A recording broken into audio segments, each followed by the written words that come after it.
នរណាខ្លះគួរទទួលទានសណ្តែកសៀងប្រូតេអ៊ីនរបស់សណ្តែកសៀងអាចធ្វើឲ្យមានបញ្ហាអាឡែកស៊ីប្រេបាឡង់នៃកម្រិតអាឡែកស៊ីមានកម្រិត1%នៃប្រជាពលរដ្ឋសរុបនៅបារាំងភ្នាក់ងារសុវត្ថិភាពចំណីអាហារទាមទារឲ្យក្រុមហ៊ុនឧស្សាហកម្មចំណីអាហារទាំងអស់បញ្ជាអំពីបរិមាណឬស្នាមសណ្តែកសៀងនៅលើផលិតផលរបស់ខ្លួនដើម្បីជាកិច្ចការពារបញ្ជាករណីអាឡែកស៊ីកម្រិតនៃអាឡែកស៊ីនិងសណ្តែកសៀងក៏អាចកើតមានដោយសារអាឡែកស៊ីនិងបន្លែបង្ការផ្សេងទៀតដូចជាសណ្តែកដីសណ្តែកហៅឡើងតោសណ្តែកបាយឬអាឡែកស៊ីនឹងទឹកដោះគោឬលំអងផ្កាអាឡែកស៊ីនឹងសណ្តែកសៀងអាចធ្វើឲ្យមានប្រតិកម្មคล้ายជាជំងឺហឺតផងប្រសិនបើប្រឈមនឹងធាតុល្អិតឆ្មារបស់សណ្តែកនេះយូរនិងជាករណីកម្រទេអ្នកមិនគួរទទួលទានសណ្តែកសៀងទេប្រសិនបើអ្នកមានបញ្ហាក្រពេញកូនកណ្ដោធីរ៉ូអ៊ីតព្រោះវាអាចបង្កើនសេចក្តីត្រូវរបស់អរម៉ូនធីរ៉ូអ៊ីតក្នុងករណីអ្នកមានចំណូលចិត្តទទួលអាហារធ្វើពីសណ្តែកបាយជាប្រចាំសូមឧស្សាហ៍ទៅពិនិត្យសុខភាពធីរ៉ូអ៊ីតចំពោះអ្នកមានប្រវត្តិឬដានស្នាមគ្រួសារមានបញ្ហាមហារីកស៊ូដុន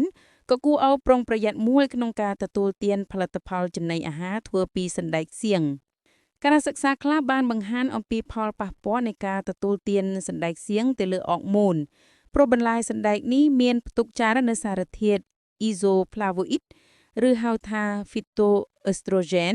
ដែលមានរចនាសម្ព័ន្ធគីមីស្រដៀងគ្នាខ្លាំងនឹងអរម៉ូនដ៏ចម្បងរបស់មនុស្សស្រីភេទ Phytoestrogen ជាអ្វីបើតាមអ្នកស្រី Catherine Benotto អ្នកស្រាវជ្រាវនៅ Bordeaux ប្រទេសបារាំងដែលបានសិក្សាអំពីអរម៉ូន Phytoestrogen តាំងពីឆ្នាំ1989និងចេញផ្សាយលទ្ធផលស្រាវជ្រាវចំនួនជាង80បញ្ជាអារម្មណ៍អមតិសាធារណៈអំពីសារធាតុជាធម្មជាតិក្នុងសណ្តែកសៀង Phytoestrogen នេះបានមានច្រើនក្នុងខ្លួននិងបូកផ្សំជាមួយបរិយាកាសជុំវិញខ្លួនបន្ថែមទៀតអាចជាភ្នាក់ងារបង្កគ្រោះទៅវិញតើមានអ្វីខ្លះយើងស្ដាប់ប្រសាសន៍របស់អ្នកស្រី Catherine Benotto នៅពេលយើងទទួលទានទឹកសណ្តែកសៀងច្រើនអ្នកនឹងអាចឆាប់ធ្លាក់ឈាមរដូវមុនដល់ខែព្រោះនៅពេលណាយើងហូបចំណីអាហារធ្វើពីសណ្តែកសៀងច្រើនទៅកម្រិតនៃជាតិអរម៉ូនអេស្ត្រូហ្សែននឹងឡើងខ្ពស់ទៅពី3ថ្ងៃក្រោយមកស្ត្រីមានធ្លាក់រដូវប្រសិនបើស្ត្រីទទួលទានសណ្តែកសៀងម្ដងក្នុងបរិមាណសមរម្យនោះវាមិនអីទេឥទ្ធិពលរំខាននេះស្ដែងឡើងនៅពេលណាស្ត្រីទទួលទានសណ្តែកសៀងជាប្រចាំជារៀងរាល់ថ្ងៃជាប់គ្នានឹងក្នុងរយៈពេលយូរខ្លាំង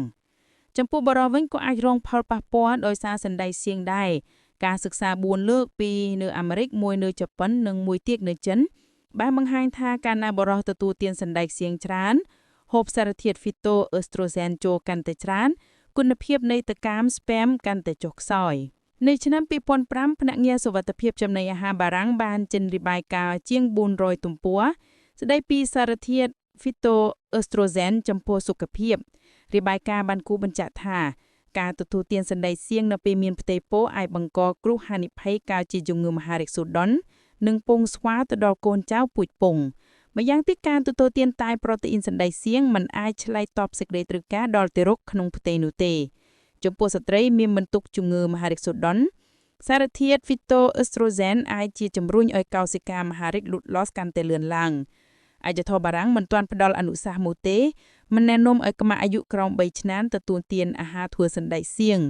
តែបើក្នុងករណីទារកមានបញ្ហានឹងទឹកដោះគោគេអាចផ្ដល់ទឹកដោះមានជាតិសណ្តែកសៀងបានចាប់ពីអាយុ6ខែឡើងទៅចំពោះពលរដ្ឋទូទៅរាយបាយការណ៍បានណែនាំឲ្យកម្រិតការទទួលទានផលិតផលសណ្តែកសៀងត្រឹមកម្រិតជាតិ Phytoestrogen 1គីឡូក្រាមក្នុងមួយថ្ងៃសម្រាប់ទម្ងន់ទ្រូង1គីឡូដូច្នេះចំពោះបុរសទម្ងន់80គីឡូក្រាមសូមទទួលទានត្រឹមដុំស្ទិកសណ្តែកសៀង1ដុំឬតៅគោ1ដុំនិងទឹកសណ្តែកសៀង250មីលីលីត្រចំពោះស្ត្រីទម្ងន់60គីឡូក្រាមអាចពិសាទឹកសណ្តែក1កែវមួយថ្ងៃនិងតៅគោ1ដុំកុមារអាយុ20គីឡូក្រាមអាចញ៉ាំយ៉ាងច្រើនត្រឹមតៅគោកន្លះដុំ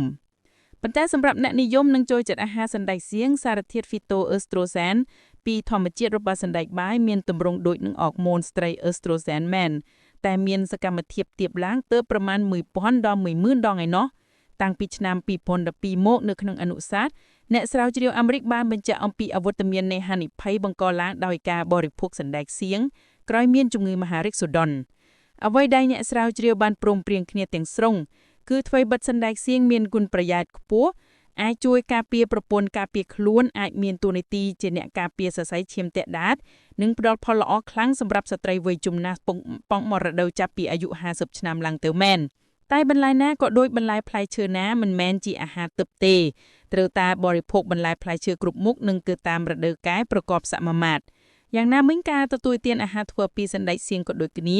ការបរិភោគសមរម្យឆ្លាស់គ្នាជាមួយត្រីសាច់ទើបជាជម្រើសល្អក្នុងការផ្ដល់លំនឹងដល់សរីរាង្គកាយសណ្តែកសៀងមានប្រូតេអ៊ីនច្រើនតែមិនសូវសម្បូរជាតិកាល់ស្យូមដោយផលិតផលធ្វើពីទឹកដោះគោទេ